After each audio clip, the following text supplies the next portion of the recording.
Or fish washed up on a beach in Encinitas earlier this month was actually the third such occurrence in recent months.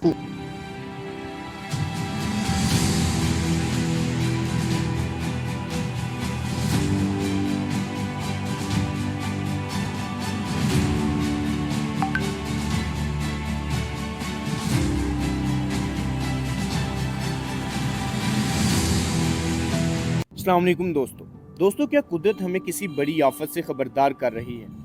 Mexico के बहरुल काहल के साहिल पर एक नायाब मछली देखी गई जिसे डूम्सडे फिश कहा जाता है। ये वही मछली है जिसके बारे में रवायात कहती हैं कि ये जलजला और सुनामी से पहले ज़ाहिर होती है। दोस्तों क्या वाकई कोई बड़ी कुदरती आफत आने वाली है या ये सब महज एक इत्तिफाक है? आज हम इस हैरत अंगेज मछली की हकीकत का पर्दाफाश करेंगे। दोस्तों ये नायाब मछली ओरा फिश कहलाती है। इसका जिस्म लंबा और पतला होता है, बिल्कुल सांप की तरह। इस पर नारंगी रंग की नुमाया दारें मौजूद होती हैं। ये आमतौर पर 200 से 1000 मीटर की गहराई में पाई जाती है, लेकिन कभी कभार साहल पर आ जाती है। दोस्तों इसकी लंबाई 11 मीटर यानी 36 फीट तक हो सकती है। लेकिन ये मछली खौफ की अलामत क्यों बन गई? दोस्तों कदीम जापानी कहानियों में इसे समुद्री देवता का प्यंबर कहा जाता है। दोस्तों 2011 में जापान में 9.0 शिद्दत के जलजले और तबाहकुन सुनामी से पहले भी तकरीबन 20 ओराफिश साहलों पर देखी गई थी। जलजले के बाद सुनामी ने हजारों जिंदगियां छीन ली और फुकुशिमा न्यूक्लियर हादसा पेश आया। और हैरत अंगेज तौर पर नवंबर 2024 में कैलिफोर्निया के साहिल पर ओराफिश की लाश मिलने के सिर्फ एक माह बाद 7.0 शिद्दत का जलजला आया, जिसमें भी काफी हलाकतें हुई। दोस्तों क्या ये मछली वाकई किसी बड़ी तबाही की पेशगोई करती है या ये महज एक इत्तिफाक है?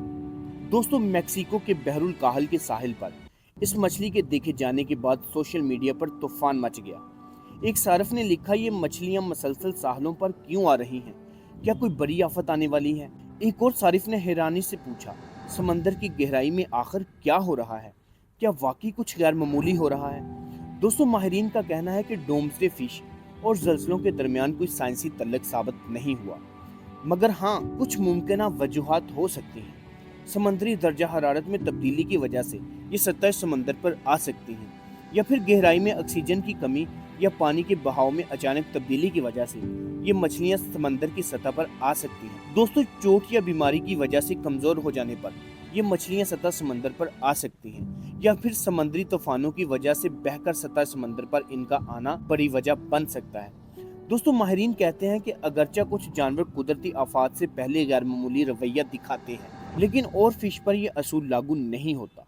तो क्या वाकई डोम्सडे फिश कुदरती आफात की पेशनगोई कर रही है? दोस्तों साइंसी तौर पर इसका जलजलों से कोई तल्लक साबित नहीं हुआ।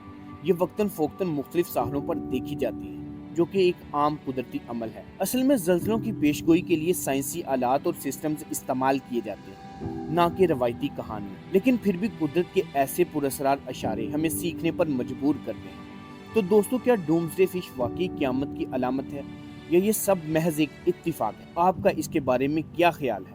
क्या आप इसे एक पुरअसरार कुदरती निशानी समझते हैं या महज एक साइंसी इत्तिफाक? कमेंट में अपनी कीमती राय जरूर दें, और अगर आपको ये वीडियो पसंद आई तो लाइक करें, चैनल को सब्सक्राइब करें और बेल आइकन दबाएं ताकि आपको मजीद हैरत अंगेज वीडियोस मिलती रहें। मिलते हैं अगली ऐसी वीडियो के साथ, तब तक के लिए अल्लाह हाफिज।